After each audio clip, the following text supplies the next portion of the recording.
A professional surfer was swallowed by a wave powerful enough to break bones. A man entered a train tunnel and realized too late that a train was coming. And a kayaker was flipped into dark swamp water after an alligator attacked his boat. Every clip shows how fast a normal moment can turn into a fight for survival. Let's dive straight into it. This first clip takes us to Nazare, Portugal, home to some of the biggest waves ever surfed on Earth. This is not just a beach. It is a place where the ocean can rise into moving walls of water taller than buildings, powered by a deep underwater canyon that turns Atlantic swells into something almost unreal. And in the middle of that water was Kai Lenny. Kai is one of the most respected big wave surfers in the world. Someone who has trained for chaos, building his life around the ocean, and survived conditions most people would never even get close to. But Nazare is one of the few places on Earth where even the best surfers alive can suddenly look small. Because out there, experience helps, but it does not make you untouchable. The day began like any other session at Nazare. The conditions were strong, the waves were building, and the jet ski rescue team was in position, ready to follow the surfers into one of the most dangerous lineups on Earth. From the outside, nothing seemed wrong. Everything looked prepared, controlled, and routine. But out there, surrounded by waves that can rise taller than buildings, safety is never guaranteed. And for surfers like Kai Lenny, that risk is part of the pull. The same force that makes Nazare terrifying is also what makes it impossible to resist.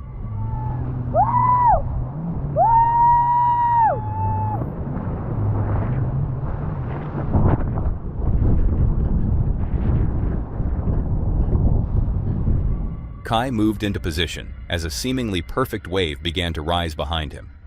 For a moment, everything lined up: the timing, the speed, the angle, and the rescue team trailing nearby. It looked like the kind of wave big wave surfers wait for. But at Nazare, a perfect wave can turn violent in seconds. And as Kai committed to the drop, what started as another calculated ride was about to become dangerously unpredictable.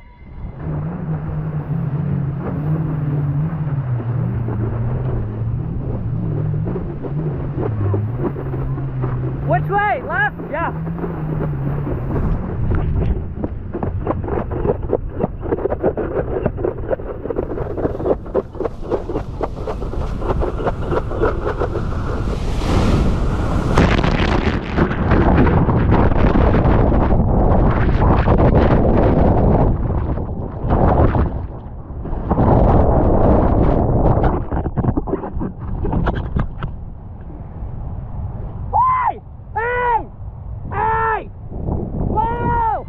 In seconds, the ocean took away every bit of control.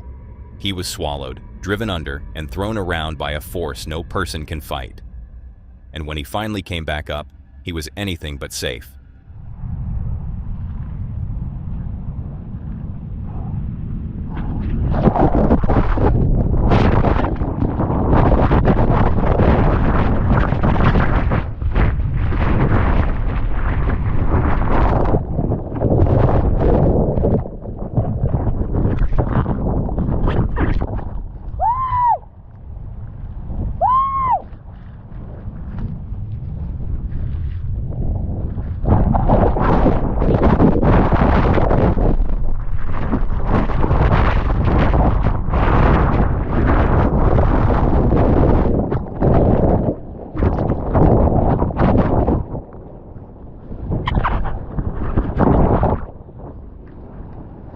Still trapped in the impact zone, Kai was in the worst place imaginable.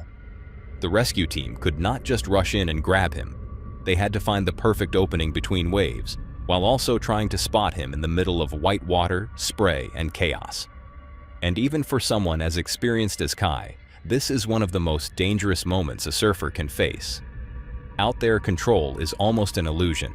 The more you fight the ocean, the more energy you burn. And with every second he stayed in that impact zone, exhaustion became just as dangerous as the waves themselves.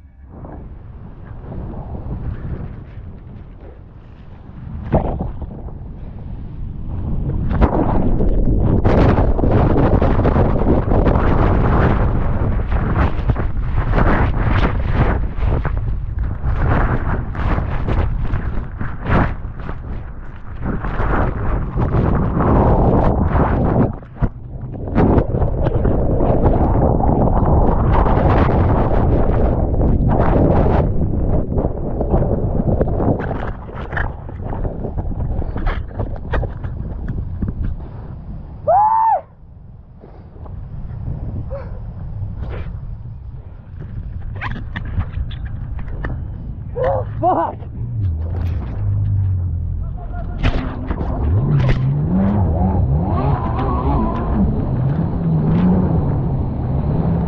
Then, finally, the rescue team found a narrow window to reach him safely.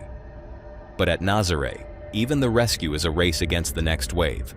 Another wall of water could come in at any second, and the force behind it is powerful enough to break bones, rip equipment away, and drag both the surfer and the jet ski straight back into the impact zone. So when the ski reached Kai, there was no time to hesitate. One wrong move, one bad angle, one wave arriving too soon, and the rescue itself could become just as dangerous as the wipeout. I'm good, bro. Fucking pounded, bro. Yeah, man. Holy shit. Thank you. No worries. Ah.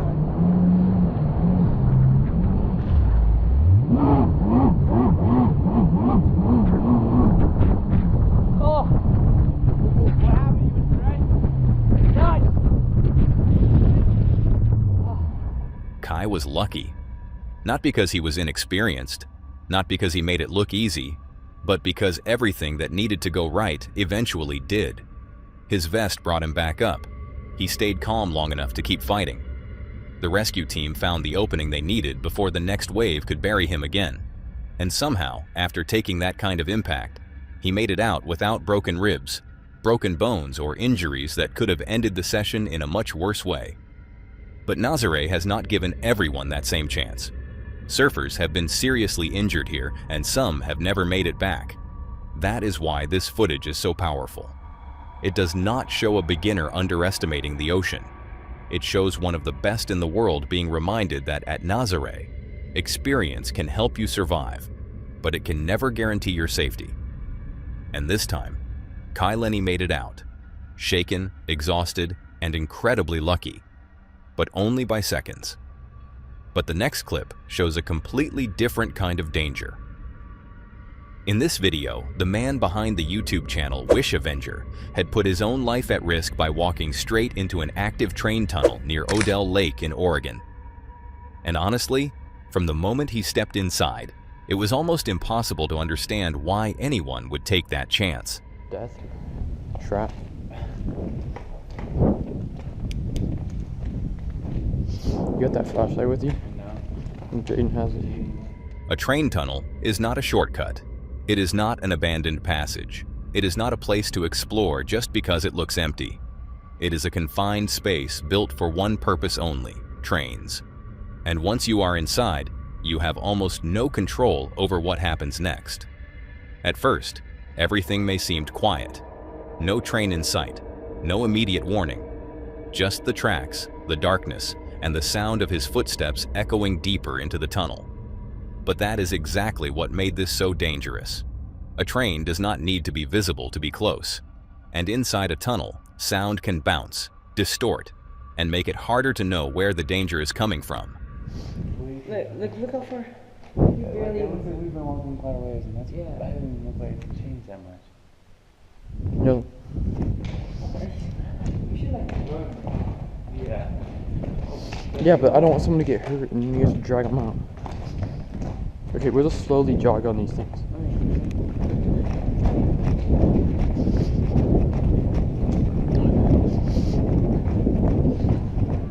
The further they walked in, the worse the decision became. There was no proper escape route, no safe place to stand, and no guarantee they could get out in time if something came through. Every step took them deeper into a space where one mistake could cost them their life. And then, the exact thing anyone would fear actually happened.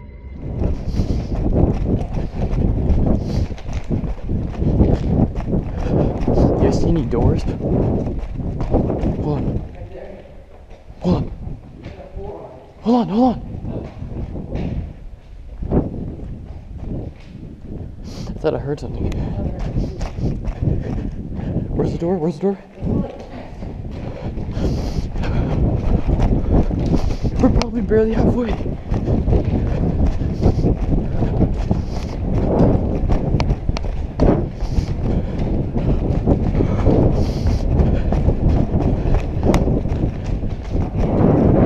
Hold on, be quiet, be quiet, be quiet.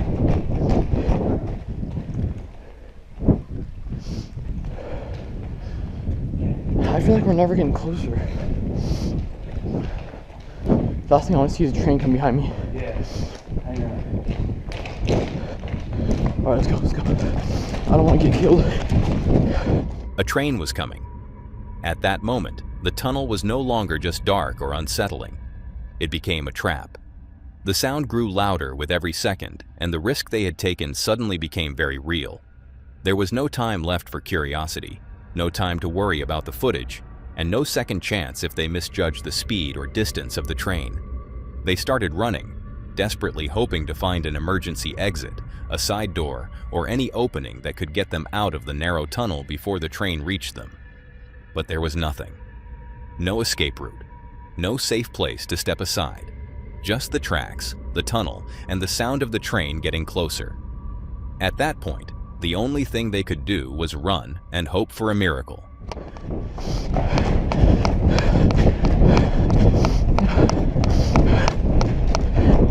It's a train!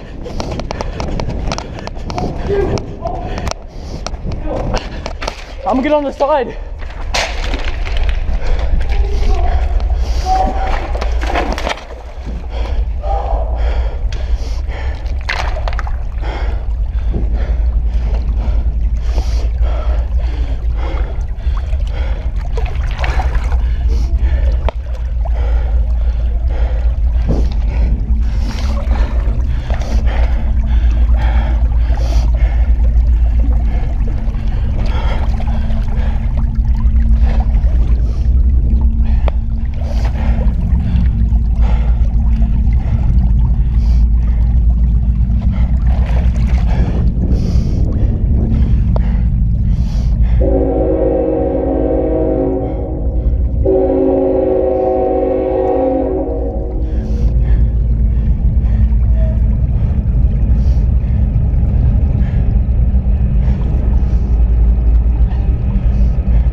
Luckily, there was just enough space for them to press themselves against the tunnel wall as the train rushed past.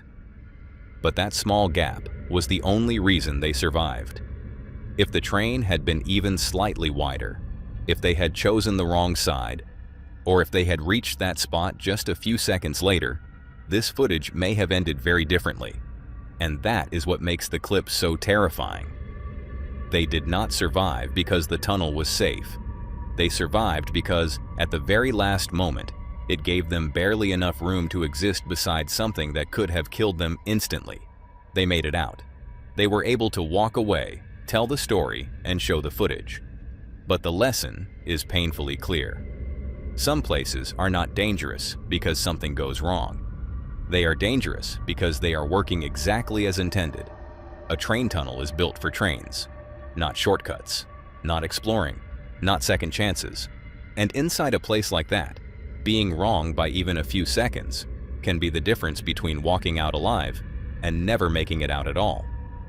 But somehow, the next clip is even harder to watch. Robbie Phillips is a professional climber, coach, and YouTuber from Scotland, used to facing fear high above the ground, where the danger is open air, exposure, and the possibility of falling. But this time, he wanted to experience the opposite. Instead of climbing upward, he went underground into the cave systems of Yorkshire, where the fear was not below him, but closing in from every side. He had watched the horror stories, trapped explorers, flooded passages, and cave disasters where people did not fall, but slowly ran out of options in the dark. For most people, that would have been enough to stay away. But for Robbie, it made the idea even more tempting. So, with the help of an experienced caver named Alex, he entered Knots 2 in the north of England. At first, parts of it still felt familiar: ropes, ladders, shafts, and movements that almost resembled climbing in reverse. But the deeper they went, the less it felt like an adventure, and the more it felt like the cave was slowly taking away his freedom to move.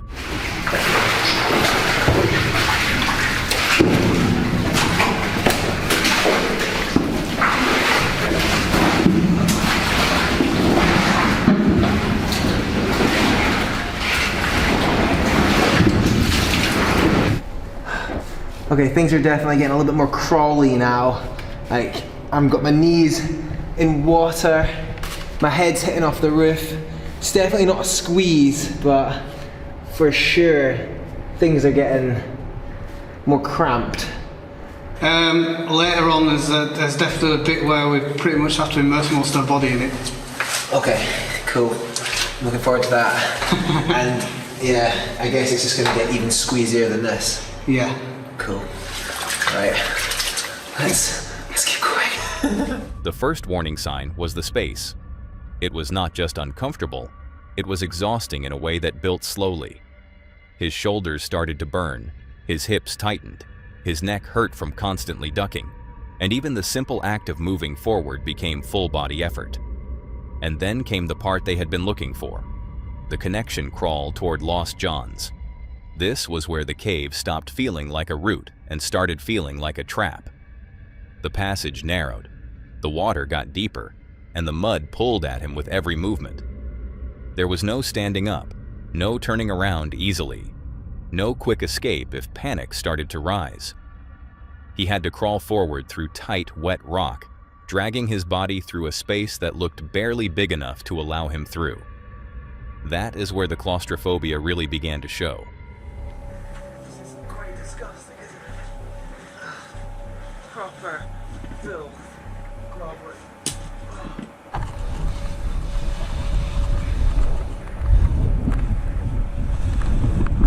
This looks ridiculous. Holy crap. Holy shit. Oh my god. Alright, I said I flipping wanted this, and I'm getting it. This is fucking hard work, and it's kind of scary. Like, I'm not gonna deny, I'm getting claustrophobic, 100%.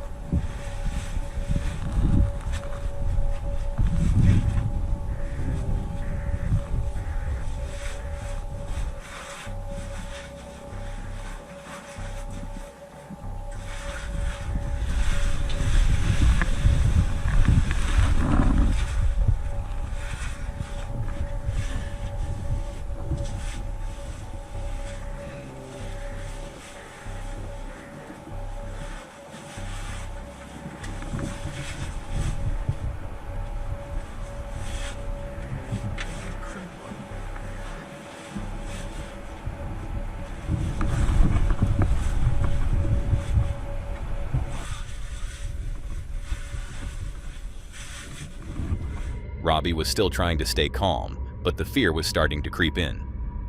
Surrounded by rock, cold water, and mud, this no longer felt like an extreme challenge. It felt like the cave was pressing in on him, and the worst part was knowing there was no easy way out. Every tight squeeze he forced himself through, he might have to face again on the way back. In climbing, fear usually comes from open space. Here, it came from having no space at all. Underground, panic is not just uncomfortable, it is dangerous. If someone freezes, breathes too fast, or gets stuck in a tight passage, helping them can become almost impossible. And with cold water, exhaustion, slippery rock, and no quick rescue, even one small mistake can become serious. Okay. So this is squeeze number 2.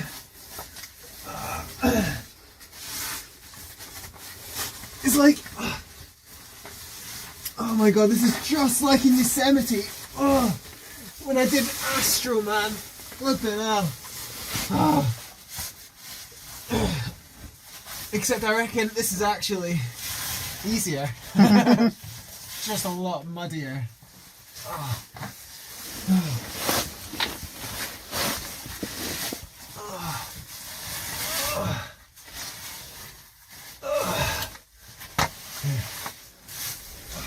Robbie kept moving, but he later admitted he had to control himself mentally.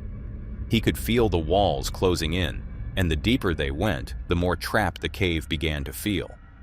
There was no phone signal, no quick exit, and no easy way for rescue to reach him if something went wrong. When he finally made it through the worst squeeze, the relief was obvious. But he was still soaked, covered in mud, cold, tired, and deep underground. Daylight was not there yet. He still had to crawl, squeeze, and drag himself back through the same unforgiving passages before he could truly escape. Okay, so we've finally made it out, the desperate squeeze, the crux of the whole thing. And yeah, I'm feeling good, feeling psyched. Yeah, I mean, we're gonna go back that way now, don't we? Yes, we are. So we're gonna experience it all over again. It'll be easier that way though, thankfully. We're going downhill rather than up all the squeezes. All the squeezes we just slide down, like gravity do the work. Yeah, nice. And you can't really tell from here, but we're literally covered in mud from head to toe. So when we finally get out to daylight, which you'll see in just a second, you'll see how like completely filthy we are. But anyway, it's getting quite cold in here now. Like we're soaking wet, and yeah, I'm definitely getting a bit shivery. So it's time to get out of this place and get up into the surface world, return to our normal lives. This is my normal life. Okay, return to my normal life then. And when daylight finally appeared, it felt less like the end of an adventure and more like being released. Robbie had gone underground to test his fear, but the cave gave him something much more intense. Darkness, pressure, cold water, exhaustion, and the constant thought that if anything went wrong down there, getting out would not be simple. And that takes us to the next clip, where one small delay could have changed everything. Imagine standing miles high on a mountain, in a place already surrounded by danger, and suddenly feeling the ground beneath your feet change from solid to moving. That is how this next moment shared by Ratnesh Pandey began. At Everest Base Camp in Nepal, climbers were surrounded by tents, gear, and the normal routine before a summit attempt. Base Camp was not exactly safe, but compared to the mountain above, it is a place where people could breathe, wait, and prepare. But on April 25, 2015, a massive earthquake struck Nepal, and within seconds, one of the safest feeling places on Everest turned into a disaster zone. Within seconds, the ground started shaking beneath them, and before anyone could fully understand what was happening, the real danger appeared above. Net een gigantische aardbeving geweest. Nog bezig. Fuck. Damn. This is scary. Oh. I had earthquakes before. Wait for a minute. Oh my god. Have you had earthquakes before? Whoa, whoa, whoa, whoa, whoa, whoa!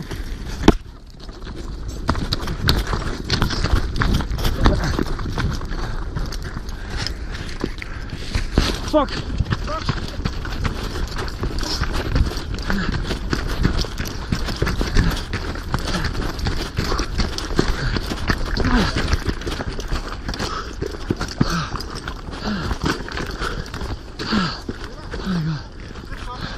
Come on, person, hurry! A massive avalanche came rushing down toward camp, turning the mountainside into a wall of snow, ice, and debris in seconds.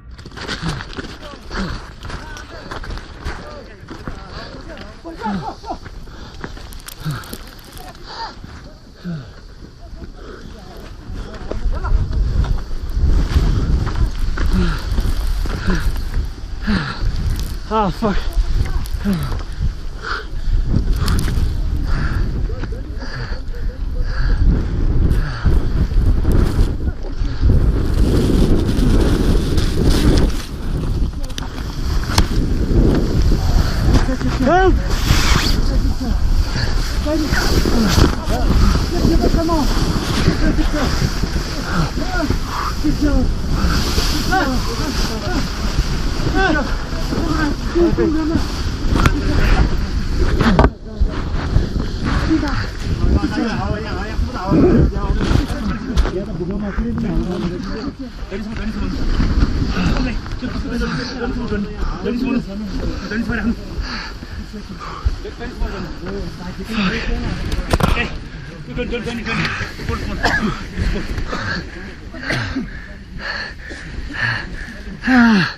Fuck.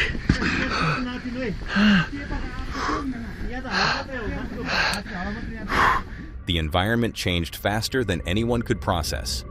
One moment, they were standing in camp. The next, they were running for their lives, diving into tents, hiding behind anything they could find, while the avalanche rushed toward them with a force no person could stop. And the worst part was that there was nowhere truly safe to go. The base camp sits in the shadow of some of the most dangerous terrain on Earth, and when that avalanche came down, the people there did not have minutes to escape. They had seconds.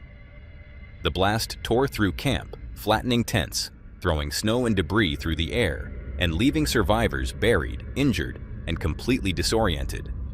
The avalanche mainly struck base camp, but climbers higher on the mountain were also left stranded, unable to safely descend after the route through the Khumbu icefall was damaged. In the end, at least 19 people were killed, and dozens more were injured, making it one of the deadliest days in Everest's history. And that is why this clip is so haunting. It shows how fast the mountains can turn. There was no dramatic warning, no slow buildup, no time to prepare. Just a normal moment at base camp, an earthquake beneath their feet, and then a wall of snow moving toward them before anyone had time to believe it was real. And the next story proves again that even 1 second can matter. Brazilian Olympic kitesurfer Bruno Lobo had gone out off the coast of São Luís to test a new camera. The weather was cloudy, the wind was not perfect, and from the beach, nothing seemed especially alarming. But out on the water, everything can change fast. And this moment proved exactly that. Suddenly, he heard something that immediately changed the entire moment. Someone was screaming for help.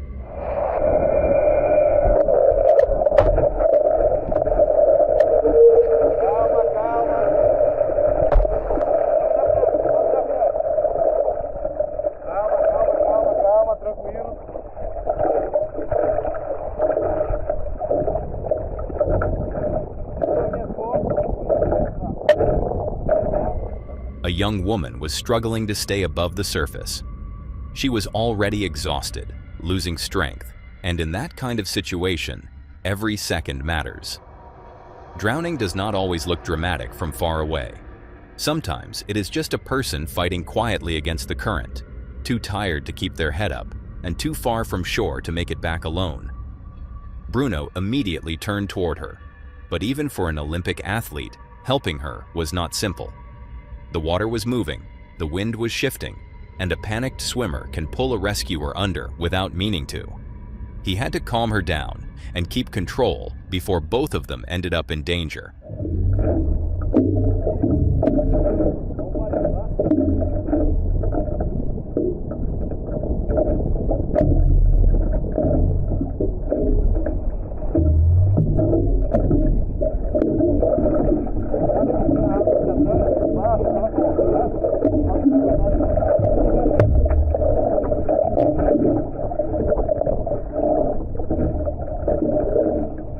She was very weak and barely able to hold on.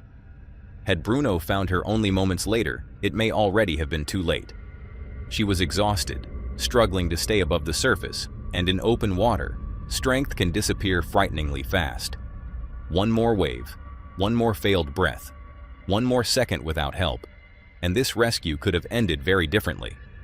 And that is what makes the footage so powerful. This was not a staged rescue or a planned demonstration. Bruno had gone out for a normal training session, and within moments, he was the only person close enough to stop a stranger from drowning.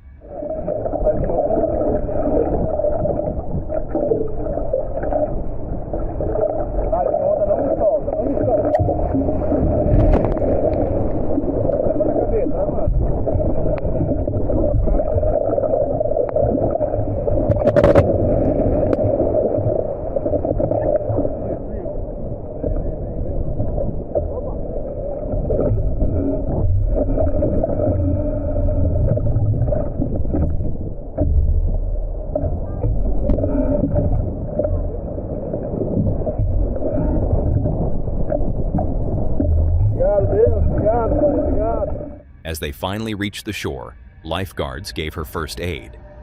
She survived and could be seen reuniting with people on the beach afterward. Bruno later said he only did what needed to be done and used the moment to warn people about the dangers of strong currents in the sea, rivers, and unfamiliar waters. Because that is the frightening part of this story. The ocean can look open, calm, and manageable from the beach, but once a current takes hold, the distance back to shore can become impossible. And for this woman, survival came down to one person hearing her cries, turning around, and reaching her before her strength ran out. But if you think this was as bad as it could get, the next moment proves otherwise. This clip was shared by Pedro Jose, also known as Swamp Shorts, a creator who documents paddling and hiking through places most people would probably think twice about entering. And this one, he was walking through secluded woodland in the Kamchatka region of Russia when he spotted a young brown bear ahead of him. But instead of backing away, giving the animal space, or doing the one thing every wildlife expert would tell you to do, he started following it.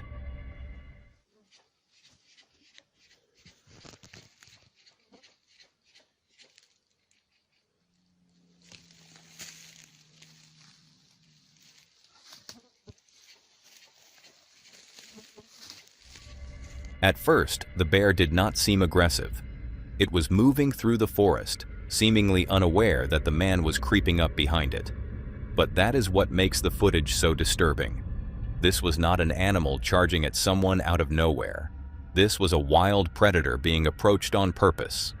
And then, for reasons that are still hard to believe, the man walked right up behind the bear and kicked it.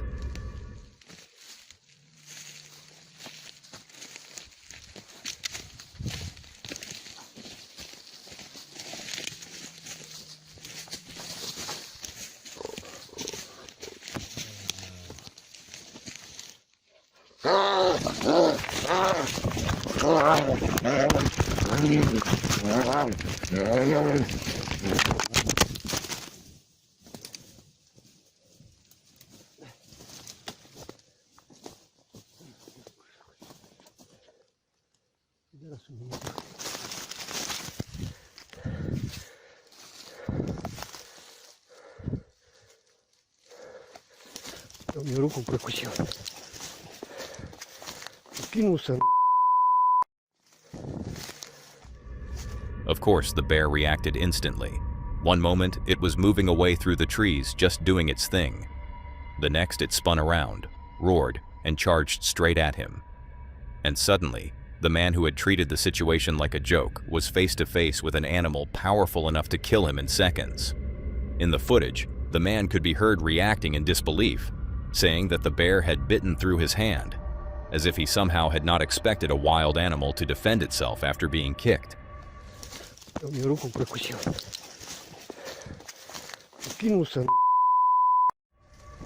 What makes this clip especially so frightening is not just the attack itself. It is how avoidable it was. The bear was not hunting him, it was not cornering him, it was not looking for a fight.